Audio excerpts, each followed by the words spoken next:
సప్తవర్ణాల సమ్మేళనం హోళీ. మిఠాయిల్లో రారాజు మన ఆలి. అకేషన్ ఏదైనా ఆలి మిఠాయిలతోనే. Pawan Kalyan has suddenly become a Hindu defender, a Sanatani defender. Do I have to become a defender for Sanatana Dharma? It is within my blood. I don't have to prove it. Today maybe you might be seeing it today. Always I had it in my blood.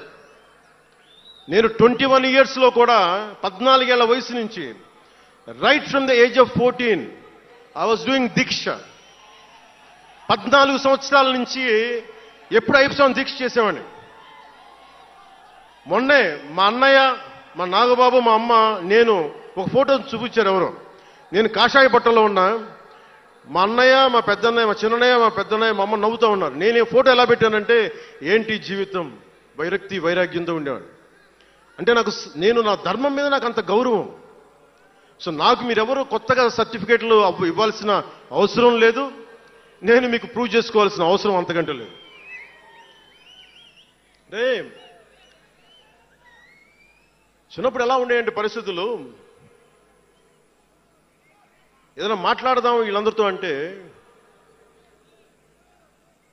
Sudden గా నువ్వు తిరుపతి లడ్డూలు కల్తీ అయిపోతే నువ్వు ఎర్ర బట్టలు వేసుకొని ఇవన్నీ మాట్లాడుతున్నావు అంటే నేను చెప్పండి, మీరు ఇప్పుడు దాకా 219 టెంపుల్స్, 219 టెంపుల్స్ అపవిత్రం చేస్తే, మన అంతర్వేది రథాన్ని తగలబెడితే నేను వచ్చిండొచ్చు కదా.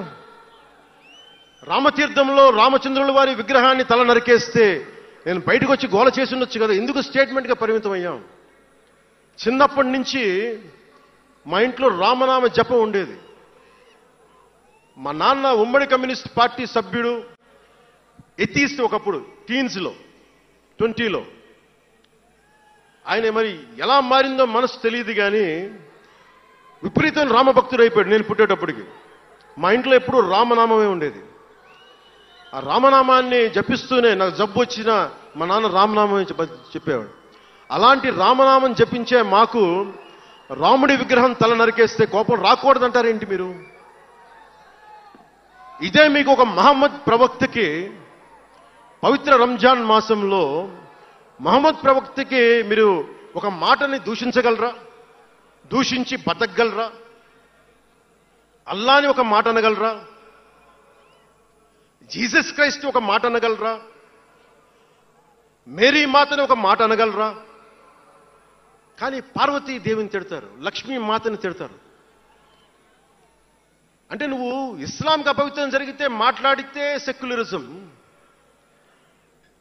జగన్మాతకి కానీ, పార్వతీదేవికి కానీ, శివుడికి కానీ, రాముడికి కానీ, అయ్యప్పకి కానీ అపవిత్రం జరిగితే మా మనోభావాలు బాధపడకూడదు, గాయపడకూడదు, నోరు మూసుకొని కూర్చోవాలి. ఆ జనరేషన్ పోయిందిరా బాబు, ఆ జనరేషన్ పోయింది. ఒక తప్పుని తప్పుగానే చెప్తాం. ఒక హిందువు ఒక ముస్లిం పట్ల తప్పు చేస్తే తప్పనే చెప్తాం. ఓల్డ్ సిటీలో ఉండే ఒక నాయకుడు 15 నిమిషాలు కళ్ళు మూసుకోండి, పోలీసుల్ని మేము హిందువులకి ఏంటో మేము చూపిస్తామంటే అది తప్పు పట్టకూడదంటే ఎట్లా? అది మతోన్మాదమా? ఏం మాట్లాడుతున్నారు మీరు? బతుకమ్మ బతుకమ్మ బతుకమ్మ అని చెప్పి బతుకమ్మ పాటని మీరు వెటకారం చేసి ఓల్డ్ సిటీ నాయకుడు మాట్లాడితే దాన్ని డిఫెండ్ చేసుకోవటం హిందూ అహంకారం అంటే నేను ఏం చెప్పండి? నేను అంటే అల్లాకు ఒక న్యాయం, మహమ్మద్కి ఒక న్యాయం, అమ్మవారికి ఇంకో న్యాయమా? అలా కుదరదు బాబు. ఈ ధర్మం అందరికీ సమాన అవకాశం ఇచ్చింది. సనాతన ధర్మం ఉండబట్టే విజయనగర రాజులు మస్జిద్ కట్టించారు. సనాతన ధర్మం కాబట్టే బంగ్లాదేశ్ని హిందువుల రక్తంతో తడిపి బంగ్లాదేశ్కి విముక్తి కలిగించాం. సుమన్ టీవీలో మీ పర్సనల్ అండ్ బిజినెస్ ప్రమోషన్స్ కోసం కింది నెంబర్కి కాంటాక్ట్ చేయండి.